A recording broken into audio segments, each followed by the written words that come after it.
GS1 society पढ़ेंगे, गरीबी, ठीक है ना, और डेवलपमेंटल इश्यूज यानी गरीबी और विकासात्मक विषय, सीधा इससे कनेक्ट है। शहरीकरण भी है तो उसके साथ, तो भाई क्योंकि नाम ही लिखा हुआ शहरी गरीब, तो गरीबी के साथ कनेक्ट होंगे। और एक मॉडल क्वेश्चन, ठीक है, दूसरा GS1 में ही पॉपुलेशन एंड एसोसिएटेड इशू यानी जनसंख्या में संबंध।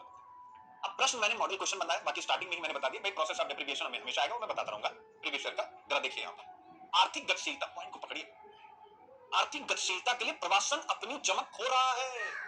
चर्चा कीजिए, migration for economic mobility is losing its luster. Discuss, मतलब जरा समझा देता हूं। जैसे होता क्या है कि ये है गांव, और इस गांव से विलेज हमारा, इससे अगर हम शहर जाना चाहते हैं तो ऑब्वियस है, सिटी जा रहे हैं तो हम कुछ बेहतर फ्यूचर की कामना करते हैं। और उस बेहतर फ्यूचर यानी बेटर फ्यूचर, बेहतर भविष्य की कामना हम क्यों करते हैं मेरे प्यारे बच्चों, याद रखिएगा, बेटर फ्यूचर, क्योंकि यहां पर हमें पता है कि संसाधन है, रिसोर्सेज है, और उस रिसोर्स का हिस्सा बन करके हम क्या करेंगे, अपनी आय या अपनी इनकम हम बढ़ा लेंगे। इस उद्देश्य के साथ हम गांव से शहर आते हैं। और यही रिसोर्स क्या है, संसाधन यानी इकोनॉमिक मोबिलिटी, आर्थिक गतिशीलता। जरा ध्यान से समझिएगा तब और बुनियाद से समझ में आएगा।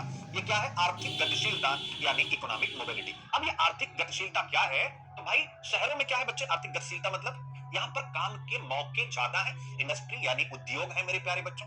इसके अलावा शहर सेवा सेक्टर इकोनॉमी के केंद्र होते हैं। इसके अलावा अन्य गतिविधियां भी यहाँ पर चलती हैं। तो ऐसी परिस्थिति में ये जो इकोनॉमिक मोबिलिटी है, जो लोगों की इनकम के साथ जुड़ी हुई उनके बेहतर भविष्य का आधार तय करती है, इसी तथ्य को ध्यान में रखते हुए गांव से शहरों की तरफ माइग्रेशन होता है मेरे प्यारे बच्चों, होता है कि नहीं होता? सिंपल आप कहेंगे यस, वही पूछ रहा है।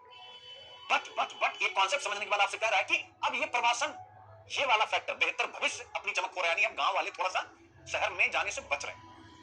अब क्यों बच रहे हैं, रिसर्च जरा पढ़िए और फिर समझिए क्यों बच रहे हैं। यहां बताऊंगा तो थोड़ा सा बताऊंगा, कंफ्यूजन होगा, अंदर चल के विस्तार से लिख लीजिए क्यों चमक हो रहा है। पूरा टॉपिक इसी पर आपको ध्यान में रखना है, क्यों चमक हो रहा है, क्यों चमक हो रहा है, क्यों चमक हो रहा है। ठीक है, अब हम यहां से आगे बढ़ते हैं। तो देख सकते हैं एकदम नए क्वेश्चन है।